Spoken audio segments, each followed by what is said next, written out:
Oh, kerana saya bola api. Ini seorang budak lelaki yang dirasuk hantu. Beberapa hari yang lalu, Meno secara tidak sengaja menemui sampul surat merah, tetapi tiada wang di dalamnya, hanya sehelai rambut mati dan azimat. Rupa-rupanya sampul surat merah perkahwinan hantu. Sesiapa yang menemui sampul surat merah ini pasti berkahwin hantu dengan orang mati. Meno menyangka membuang sampul surat merah itu tidak mengapa, tetapi apabila dia pulang ke rumah, sampul surat merah itu muncul semula di rumahnya. Dia sangat takut sehingga dia cepat-cepat membuang sampul surat merah itu ke dalam tong sampah. Tetapi sesaat kemudian, anggota polis wanita itu memanggilnya dan berkata bahawa magistrate daerah telah memasukkan wang ke dalam sampul surat merah dan membuangnya ke dalam rumahnya. Barulah Meno menyedari bahawa sampul surat merah itu adalah wang yang diberikan oleh anggota polis wanita itu. Dia bergegas mengejarnya, tetapi sampah itu telah dikumpulkan. Dia berlari dengan terdesak, mengejarnya. Semuanya banjir.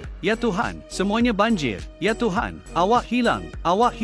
Pada waktu pagi, truk sampah akhirnya berhenti, tetapi Meno terlepas satu langkah dan terjatuh ke dalam pembetung yang tidak bertutup. Kedai bunga itu masih belum membuat keputusan. Awak sangat malang kerana terjatuh seperti ini. Sebelum ini, wanita-wanita tua itu mengatakan bahawa tidak berkahwin dengan hantu akan membawa nasib malang. Apabila Meno dibenarkan keluar dari hospital, semua peramal nasib yang ditemuinya berkata perkara yang sama. Ada juga yang serta-merta melihat bahawa Meno dirasuk hantu. Meno merasakan bahawa orang-orang ini dan wanita tua itu bersubahat. Matlamat mereka adalah untuk membuatnya berkahwin dengan orang yang telah mati. Dia dengan marah mengatakan bahawa sesiapa yang mempercayai tahyul adalah bodoh. Akibatnya, ini menimbulkan kemarahan sekumpulan Samsung yang sedang meramal nasib. Melihatnya, mereka berhenti di luar, menyangka dia sengaja memprovokasi mereka. Jadi, Meno dipukul dengan kejam di Lucky Park dan tidak mempunyai pilihan selain patuh dan pergi berkahwin dengan hantu.